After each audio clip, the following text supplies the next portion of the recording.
16번입니다.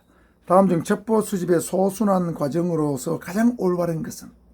자, 순서 이거는 무조건 외우는 게 제일 좋습니다. 두 문자로 외우는 게 좋은데, 자, 일단 봅시다. 첩보 수집 계획 수립, 첩보 출처 개척, 첩보 획득, 첩보 전달. 출처 개척, 수집 계획 수립, 첩보 획득, 첩보 전달. 수집 계획 수립, 첩보 획득, 첩보 출처 개척, 첩보 전달. 출처 개척, 첩보 획득, 수집 계획 수립, 첩보 전달. 자, 이게 못 외웠다가 치고 한번 추리해 보자고요. 여러분, 첩보 수집을 하려고 하면 먼저 첩보 수집 계획서를 만들어야 되겠죠. 어떤 분야에 어떤 첩보를 어떤 방법으로 수집하겠다, 계획서를 만들어야 됩니다. 계획서가 만들어지고 나면, 자, 이 첩보를 누구한테 어떠한 방법으로 수집할 것인가, 이게 첩보 출처입니다. 출처를 개척해야 돼요. 자, 유료 첩보원한테, 유급 첩보원한테 수집할 것인가, 무급 첩보원한테 수집할 것인가, 내가 잘 아는 사람한테 할 것인가, 누구를 방문해서 할 것인가, 어떤 책자를 통해서 할 것인가, 이 첩보 출처입니다. 자, 이 출처가 개척되면은 출처에 가서 수집하면 되죠. 들으면 됩니다. 이 획득입니다. 그럼 전달하면 되죠. 자, 그럼 계획 수립, 출처 개척, 획득, 전달. 자, 이렇게 하면 이게 순서입니다. 자, 그래서 개출, 획전. 첩보 출처를 보통 망원이라고 불러요. 첩보원, 유급 첩보원, 무급 첩보원, 망원. 같은 말인데 출처 개척이 두 번째 단계다. 자, 개출, 획전 넣으시고.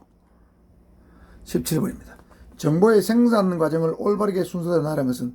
자, 이것도 안 해오면 무조건 틀립니다. 무조건 틀려요. 외워야 됩니다. 생산 과정입니다. 정보 보고서가 만들어지는 과정을 부른 겁니다. 자, 정보의 기록, 해석, 분석, 평가, 종합, 뭐 쭉 나와 있습니다. 이걸 막 섞어 놨어요. 자, 이거는 무조건 외워야 되기 때문에 1, 2, 3, 4 보기를 보지 않고 무조건 외우겠습니다. 자, 정보의 생산 단계는 첩보를 정보로 산출해서 정보로 만들어내는 과정인데, 학문적 성격이 가장 많이 요구되는 단계다. 자, 왜냐하면 첩보를 선택해서 기록하고 평가하고 분석하고 종합하고 해석하는 여러 가지 단계, 여러 단계를 거쳐서 첩보가 만들어지면 그 가치와 적격성에 따라서 뭐 중요 뭐 보고 자료, 뭐 일보 자료, 그죠? 이렇게 다양하게 뭐 조사 자료, 이렇게 6가지로 분류가 됩니다. 그래서 이걸 분류하기 위해서는 이런 복잡한 과정을 거치게 되면 굉장히 난해합니다. 학문적으로 좀 어려워요. 그래서 학문적 성격이 가장 많이 요구되는 단계, 생산 단계다. 자, 그래서 외웁니다. 어떤 첩보? 자, 뒤에 볼까요? 첩보를 선택하는데 긴급하고 유용한 것들 위주로 첩보를 선택하는 겁니다. 선택하고 나면 그 다음에 기록, 평가, 분석, 종합, 해석인데, 이거는 기편분종에 외워야 됩니다. 기평분종회, 기평입니다. 기평으로 여러분 외워야 됩니다. 자, 여기 편이 아니고 평입니다. 평. 자, 기평분종회로 무조건 외워야 됩니다. 여기에 이루어지고 나면 정보 보고서가 만들어지죠. 정확하고 완전한 지식이 만들어집니다. 자, 그래서 첩보의 기록은 필요한 자료만을 선별적으로 기록하는 거죠. 보관하는 겁니다. 불필요한 건 버립니다. 첩보의 평가는 첩보의 출처와 내용에 관해서 판단하는 과정입니다. 출처가 믿을 만한가, 내용도 객관성이 있는가, 이거 평가입니다. 이걸 평가로 불러요. 분석은 유사한 것끼리 다시 분류하는 거예요. 유사한 것끼리 다시 묻는 거예요. 유사한 것끼리 묶으면 나중에 완전한 가치 있는 정보로 만들 수 있습니다. 그래서 정보란 것은 첩보의 종합입니다. 많은 첩보들이 모여서, 첩보의 부분 집합들이 모여서 만들어진 것이 정보입니다. 그래서 비슷한 것끼리 묶으면 어떤 하나의 같은 정보를 만들어낼 때 비슷한 첩보를 묶으면 완전한 정보를 만드는 데 도움이 될 수 있죠. 이게 분석입니다. 그 다음에 첩보를 종합하는 것은 분리된 첩보를 하나의 통일체로 만드는 걸 종합이라 부르고, 그 다음에 결론을 도출한 것을 해설이라 불러요. 그럼 우리말 자체가 어렵지 않습니까? 그래, 이거는 그냥 외워야 됩니다. 기평분종해. 자, 이 분석은 다시 분류하는 거예요. 분석은 분류하는 거다. 평가는 출처 내용을 확인하는 거다. 평가, 출처 내용, 평출처. 종합은 통일체입니다. 종통. 결론 도출, 해석입니다. 이건 안 외우면 무조건 틀려요. 자, 기평분종해 외우시고, 거기 관련된 내용, 기록은 뭐고, 평가는 뭐고, 분석은 뭐고, 종합은 뭐고, 해석은 무엇이다. 이것도 같이 외워둬야 됩니다. 이런 정도는 사실 경찰 순경 시험 또는 경찰 승진 시험이 나와야 되는데 경화하게 되고 보면 이제 가끔 낼 조짐이 좀 보입니다. 그래서 알아두셔야 되겠습니다. 18번입니다. 경호 보안 대책 중에서 통제구역, 제한구역, 제한지역을 모두 아우르는 보안 의무 규정상의 지역 보안의 개념은 뭐냐? 보안구역, 보호구역, 보호지역, 보안지역. 더럽네요. 에? 더럽게 골치 아프죠. 가가 같아요. 가가 같이 이게 구분됩니까, 이거? 그런데 법률상의 개념이기 때문에 그냥 외워야 됩니다.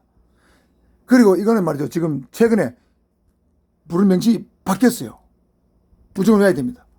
자, 보안 업무 규정 대통령령입니다. 2020년 1월 14일에 개정됐어요. 보호지역이라는 개념이 생겼습니다. 기존의 보호구역이 보호지역으로 바뀌었습니다. 자, 보호지역, 지역.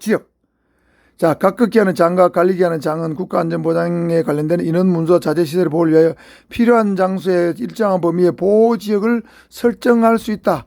각각 기한 장과 관리 기한 장이 1항에 따라 설정된 보호지역은 중요도에 따라서 제한지역, 제한구역, 통제구역으로 나누어진다. 자, 그 보호지역 안에 제한지역, 제한구역, 통제구역이 있다는 뜻입니다. 그래서 보호지역이란 개념. 자, 그러니까 보호지역은 어디 갔어? 3번이죠. 보호지역. 3번이 답이 되겠습니다. 과거에는 보호구역이 있습니다. 이제는 보호지역입니다. 지역. 자, 그래서 이 세부 개념은 통제구역, 제한구역, 제한지역 개념은 여러분 다 아실 거니까 설명 안 하겠습니다. 보호지역 알아두십시오. 19번. 다음 중 경호 CP의 임무나 목적과 가장 거리가 먼 것은 뭐냐? 경호 CP입니다. 우발 상황 발생 시 지원 및 지휘. 모든 경호 작전 요소의 통합 지휘. 경호 관련 정보의 수집, 배포 및 수집된 정보를 경호 상황본부에 보고. 경호 관련 유무선 통신 시스템에 원활한 관리, 유지. 자, 다 맞아 보이죠? 다 맞아 보입니다. 잘 판단해야 됩니다. 경호 CP의 임무는 3가지가 있다고 그랬죠. 뭐였습니까? 해설 안 붙여놨네요. 자, 모든 경호 작전 요소의 통합치 역할을 하죠. 군, 경찰, 국정원, 경호안전대책위원회 관련된 기관들의 통합치합니다. 경호 정보의 터미널이라고 그랬습니다. 경호 관련 모든 정보는 경호 CP에 일단 모여가지고 거기서 수집된 정보를 필요한 기관에 나눠주고 경호처 경호상황본부에도 보고하는 역할이 CP의 임무입니다. CP는 현장에 있죠. 경호 CP는 주로 일선에 주로 설치합니다. 그 다음에 경호 관련 유무선 통신 시스템 원활한 윤리까지 관리, 경호 통신 시스템 유지 관리, 이 3번째 임무였죠. 그래서 2, 3, 4는 맞는데 우발 상황 발생 시 지원 및 지휘는 우발 상황 발생 시 지휘는 누가 하냐면 현장에 있는 현장 지휘관 또는 현장에 있는 현장 경호원이 해야 됩니다. 현장 지휘관 또는 현장 경호원이 현장에서 판단할 문제입니다. CP는 사무실에 들어앉아있기 때문에 현장에 돌아간 걸 모릅니다. 그래서 1번은 아니다. 주의해야 됩니다. 20번. 정보 보안의 3대 목적에 해당하지 않는 것은, 자, 이것도 간단한데 질문은 간단하죠. 정확성, 비밀성, 무결성, 가용성. 이것도 두 문자로 외워야 됩니다. 안 외우면 이것도 틀림없이 헷갈리게 되어 있습니다. 정보 보안의 3대 목적입니다. 자, 그래서 정보 활동의 3요소 또는 정보의 3요소 또는 정보 보고서의 3요소 다 같은 말인데 정보 활동, 정보 보고서의 3요소는 정확하고 완전하고 적성을 갖춰야 됩니다. 그러니까 정보 보고서는 정확해야 되죠. 객관적으로 99.9% 중요해야 돼요. 정확해야 됩니다. 가장 중요한 건 정확성입니다. 완전성은 필요한 주제, 예를 들면 최동욱 검찰총장의 혼외자 관련해서 필요한 어떤 내용들이 혼외자가 있다 없다에 대해서 관련된 내용들이 전부 다 망라되어 있어야 됩니다. 이게 완전성입니다. 완전하면 거의 정확하겠죠. 그 다음에 적성은 뭐냐면 사용자가 필요한 때에 적시에 제공되어야 됩니다. 시기를 놓치면 정보활동 가치가 없습니다. 지금 최동욱 검찰총장의 혼외자 관련 첩보 올렸다. 매우 정확하다. 혼외자가 있다. 첩보를 정확히 누가 안다. 그래도 지금 올려봐야 아무 소용이 없습니다. 정확하고 완전하지만 적성이 없기 때문에 쓸모가 없는 겁니다. 필요한 때에 적시에 제때 안타. 야구도 제때 안타를 쳐야 되죠. 그게 적성입니다. 그래서 정보의 3요소, 정보활동의 3요소는 정확성, 완전성, 적시성이고 정완적입니다. 그런데 정보 보안의 3대 목적입니다. 수집된 정보가 외부로 새어나지 않도록 보안을 잘하는 어떤 목적, 정보에 대해서 보안을 유지해야 되는 목적, 비무가입니다. 비무가 그냥 외워야 됩니다. 비밀성은 인가되지 않은 사람은 절대 접근하지 못하도록 볼 수 없도록 해야 됩니다. 이게 비밀성입니다. 무결성은 한번 만들어진 정보가 있다면 그 정보에 대해서 인가받지 않은 사람이 함부로 수정하지 못하도록 하는 방법입니다. 이게 무결성입니다. 인테그리티하는 무결성입니다. 최초 내용이 그대로 유지됩니다. 어떤 놈이 해킹 들어와서 이 정보를 바꿔보면 안 되겠죠. 혼자가 있다 했는데 없는 걸 바꿨다. 안 됩니다. 보안 아무리 비밀 유지하면 뭐합니까? 무결성이 안 되면 쓸모없는 거죠. 가용성은 인가받은 자는 항상 필요한 정보 시스템에 접근할 수 있도록 만들어져야 됩니다. 지금 모든 경찰의 정보 같은 것도 전산으로 만들어집니다. 전산으로 만들어지니까 필요하면 정보과장은 언제든지 밑에 정보위원들이 작성한 정보 보고서를 열어서 볼 수 있도록 되어 있습니다. 이 가용성입니다.